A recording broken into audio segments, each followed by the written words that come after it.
Vazhdojmë të dashur dëgjues të flasim për maratonën ndërkombëtare Prishtina 2025, një nga ngjarjet më të rëndësishme sportive në vend, e cila do të mbahet sot në kryeqytet. Ky aktivitet mbledh qindra vrapues nga Kosova e shumë vende të botës, duke kthyer Prishtinën në një skenë të vrapimit e të sportit masiv.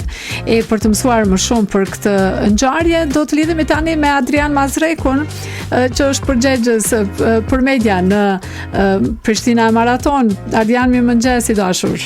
Mirëmëngjes juve dhe gjithë dëgjuesve tuaj. A jeni gati? Ne po mendojmë që jemi gati, po shpresojmë që të na mbajë edhe koha e mirë, kështu si është. Është pak freskët, por të paktën mos na bie shi. Nuk ka me rashi, Adrian, kështu që po shoh një hartë të rreshurave, besoj që kryet gara deri kur bie shi me intensitet pak më shumë, kështu pak riga ka me pas. Shpresoj. Po, nuk kështu fladju për shtatet vrapuese apo jo? Patjetër është shumë kohë ideale është për gara të gjata për vrapime rrugore. Pra, çfarë përgatitjesh janë bërë për të garantuar mbarvajtjen e garës? E kam pa edhe njoftimin e policisë, të trafikut urbane, besoj që keni siguru edhe ambulanca. Po deri me tani, domethënë janë kryer të gjitha përgatitjet e mundshme teknike, që i kërkon një garë e madhe ndërkombëtare siç është kjo Prishtina Maraton, që për 25 herë me radhë organizohet në këtë nivel.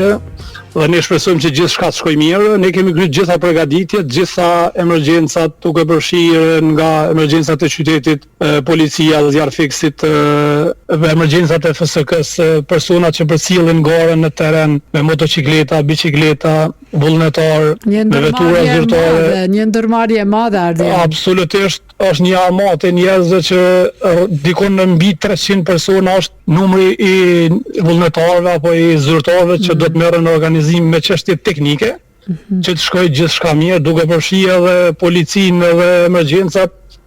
Do të thotë numri është pavarësisht i ngjajshëm me ata që vrapojnë.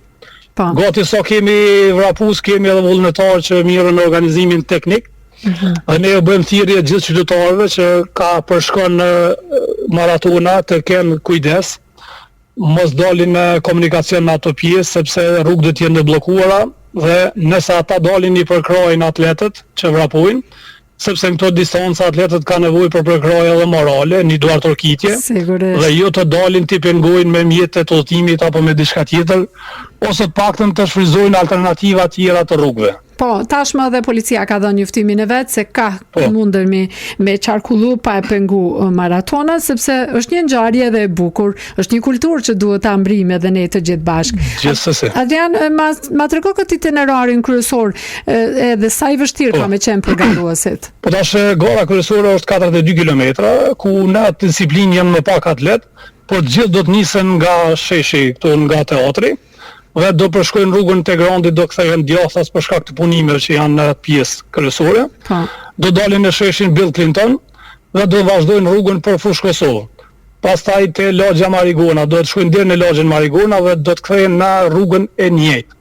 Domethënë këtë rrugë do ta përshkojnë atletët e distancës kryesore 42 kilometra, ndërsa të tjerët do të ndalen sipas metrave ku do të bëhen për shembull 21 kilometra, 10 kilometra apo 5 kilometra.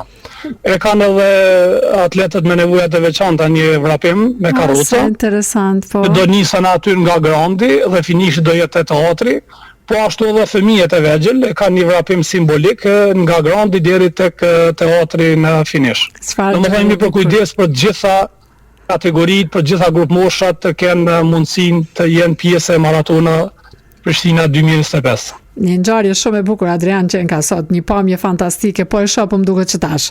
Edhe doshta me të pyet sa e keni numrin e pjesëmarrësve? Po është një veçori këtë vit që ka ndodhur, më thash shumica e atletëve janë paraqit online.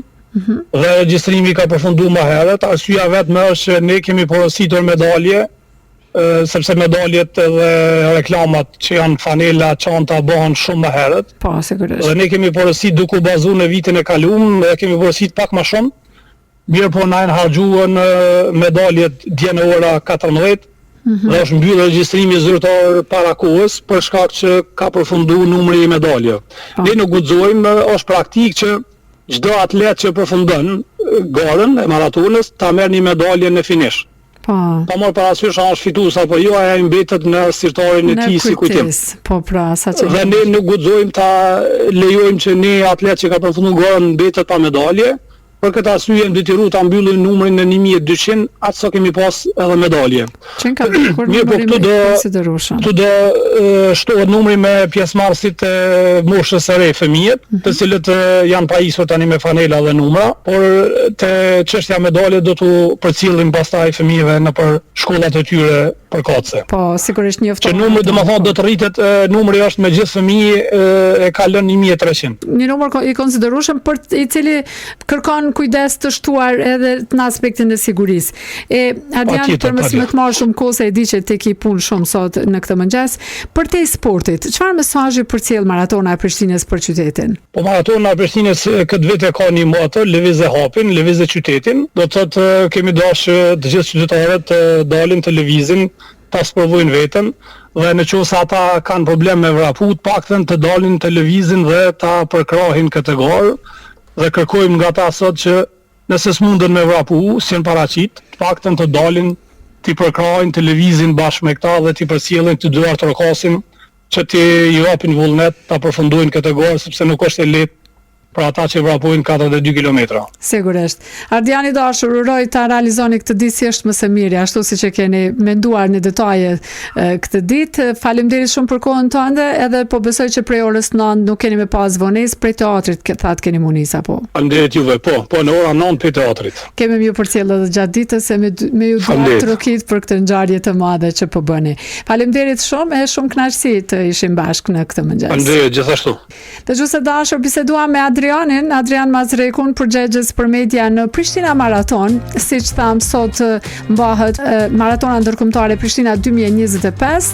Është një ditë që ka me nisë në orën 9 me një blokadë të qytetit. Policia e Kosovës tashmë ka bërë të ditur edhe itinerarin e rrugëve të cilat do të jenë të mbyllura për t'i lejuar maratonës ndërkombëtare Prishtina 2025 zhvillimin e saj. Drejtoria Rajonale e Policisë në Prishtinë ka bërë të ditur përgatitjet e duhura të policisë për të ofruar siguri për të gjithë pjesëmarrësit, si dhe kanë ndërmarrë masat e nevojshme për të përcaktuar lirimet, kufizimet, bllokimet e plota apo të pjesshme të segmenteve të caktuara rrugore me qëllim të rregullimit të qarkullimit rrugor dhe drejtimit të trafikut e në mënyrë që të krijohet rrjedhshmëri normale në komunikacion. Policia e Kosovës do të ndërpresë qarkullimin e automjeteve rrugën Prishtinë-Fushë Kosovë në drejtim të Pezë dhe Anasjeltas deri te Nyja apo kyçja në autostradën Ibrahim Rugova. Plani do të fillojë të zbatohet pra sot duke filluar prej orës 9 deri në përfundim të maratonës. Prandaj, për të përballuar sa më lehtë rrethanat që do të paraqiten në qarkullimin rrugor, kërkojmë ndihmën, besimin dhe mirëkuptimin e gjithë qytetarëve dhe veçanërisht lusim qytetarët të ndjekin udhëzimet e policisë, thuhet në njoftim. Edhe trafiku urban ka bërë të ditur që për shkak të maratona ndërkombëtare Prishtina 2025 do të ketë disa devijime të qarkullimit rrugor në disa rrugë kryesore, vetëm trafiku i linjës 1 dhe linjës 1A që shkon në Fushë Kosovë nuk do të jetë aktiv sot derisa të kryhet maratona, sepse ajo rrugë është e zënë pra me vrapuesit në këtë ngjarje.